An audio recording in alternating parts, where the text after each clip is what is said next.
Hey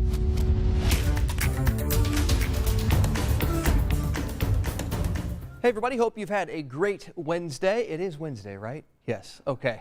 Welcome to What's Next, where we talk about what's coming up at 11 o'clock over on Channel 13, but also have a conversation with you where you can chime in. Want to begin with the big story of the night. City County councilors here in Indy are considering Mayor Hogsett's plan to give Indianapolis Metro Police an extra $3 million to combat crime. So by now you know about the surge in shootings. Many of them have been deadly. And this money would, as the mayor put it, go toward kind of the root of the problem, addressing mental health, reducing domestic violence, juvenile crime, that kind of thing. But not everybody supports this plan.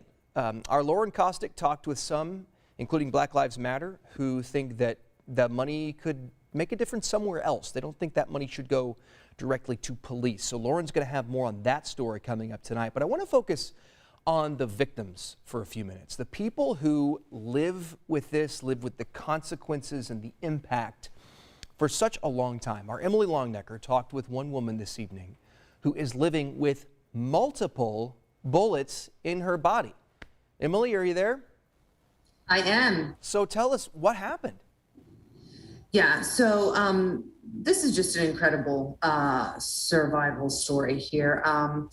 40-year-old Jasmine West, she was the victim of gun violence in 2002. She and her best friend and roommate were in their apartment on the west side with two friends who were visiting, two male friends who were visiting, and her roommate's boyfriend broke in and shot everyone in the apartment. And Jasmine was the lone survivor because she played dead. She was shot 6 times. And to this day, she still has 2 bullets in her. She actually let me feel her hand tonight where there is a bullet. You can see it kind of still in her hand. And she has one in her shoulder. So Jasmine just talked about her road to healing, how it's long, how even still sometimes, you know, if her hand aches, if her shoulder aches, if she just has trouble kind of grabbing hold of her emotions, you know, she gets angry thinking about it. But she says that, you know, she has taken kind of a path to forgiveness. The man responsible is serving a life sentence. She's actually written him a letter, and she says got an apology from him.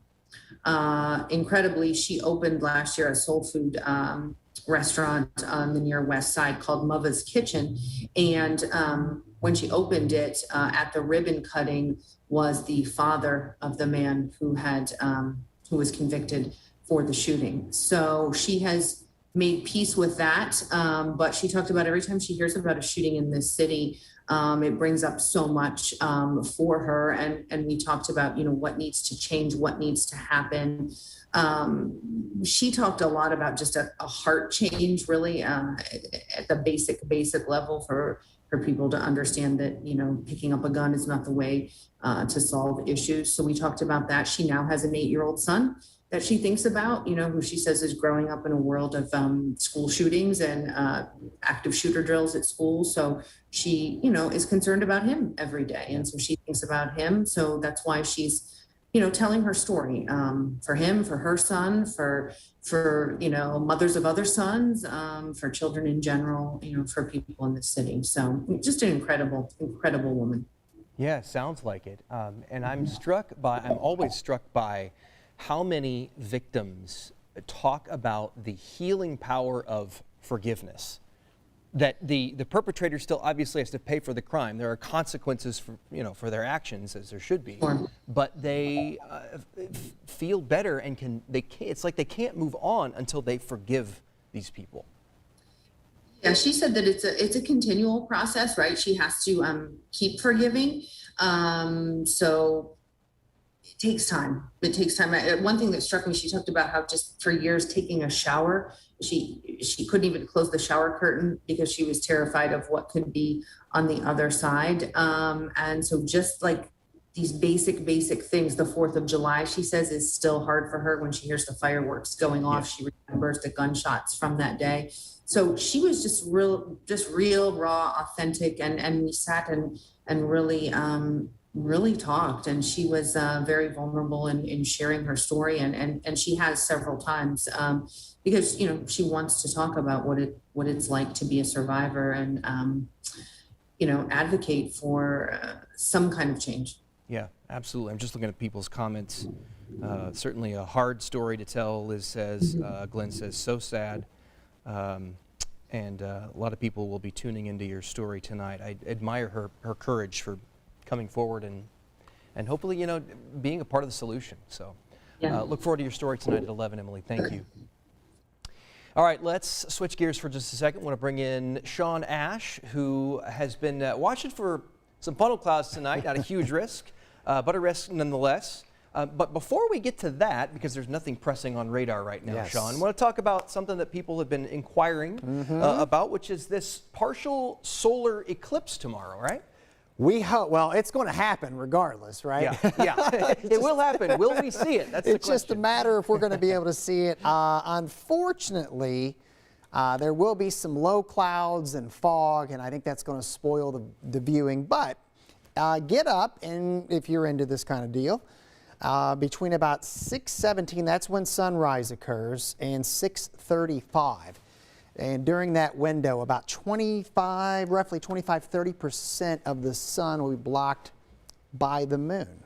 But again, clouds are going to be a problem in some areas here. So, but we'll keep an eye out for you. And those clouds are part of the same weather system that you mentioned, the funnel clouds. And we had some in northern Indiana today. We also had some in the eastern part of Illinois. Thankfully, nothing locally for us. And at this hour, what's going on, a little bit of a quieter radar compared to 24 hours ago, but still some downpours up across the northern section of the state. You can see some of that cloud cover that's working around. The same system that's delivered our weather every day this week is still turtling around the Ohio Valley, and it'll still be part of our weather story going into tomorrow. So I want to dive back in with Future Track 13. We'll stop the clock tomorrow morning during the partial eclipse time, and you'll see some of that low cloudiness. I think we'll see some downpours again flaring up tomorrow, and the possibility, since we're near the twisting of that low, that even tomorrow we have a potential of seeing some funnel clouds as well. Moving forward, get the boats out this weekend. Going to be a great lake weekend. It's going to be a hot weekend, likely the hottest temperatures we've had so far this year. I'll have more on that coming up tonight at 11 o'clock. And if you're not a fan of the muggy meter being miserable, I think you will like what we have in the 7-day forecast. Okay. We might even get a chance to shut the ACs down. No, really? And a little fresh air in here. So Okay. we'll time that out. I'm excited. I know you are. You do not like this intense heat and humidity, do you? Oh man, I'm a fan of having the windows open and Yep. fresh air. So, but you know what? We try to share. We try to share because I know For some me, people love the high heat. and I humidity. know. There are plenty, and that's fine. For me, 79 degrees, I start to melt. There you go. Yeah. All right, before we go, I want to show you something from Lafayette. This story is crazy. A woman was watering her flowers in her front yard early in the morning. A car comes barreling up into her yard, hits her from behind. You're going to see this here in a second. The whole thing captured on a Ring doorbell camera. We want to warn you, some of this you may find disturbing. There's nothing up close, but you can see the moment that the SUV hits her. You'll see it here coming up in just a couple of seconds.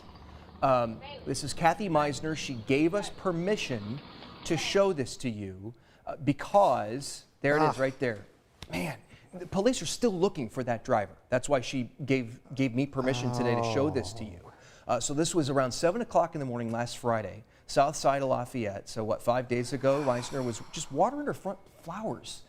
Okay, she eventually was able to get to a phone. She called for help. A family member took her to the hospital. My goodness. I talked to her this morning. She had a small fracture in one of her legs, also had to get some stitches. Other than that, thankfully, she's okay.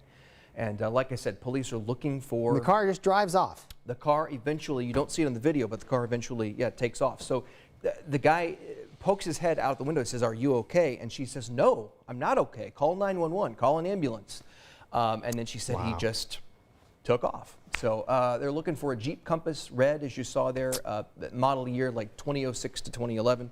The driver's described as a white man with gray hair, maybe 50 to 60 years old. Wow. I reached out to Lafayette Police. They're still investigating. If you know anything, obviously Lafayette Police want to hear from you. You can call the hotline at 1-800-78-CRIME. I'm glad she's okay, you know. It is incredible that she's okay. I mean, she is definitely thankful that that she's okay, and obviously it could have been a lot worse. Yeah. So hopefully somebody comes forward, and as she continues to heal, she gets some justice. So.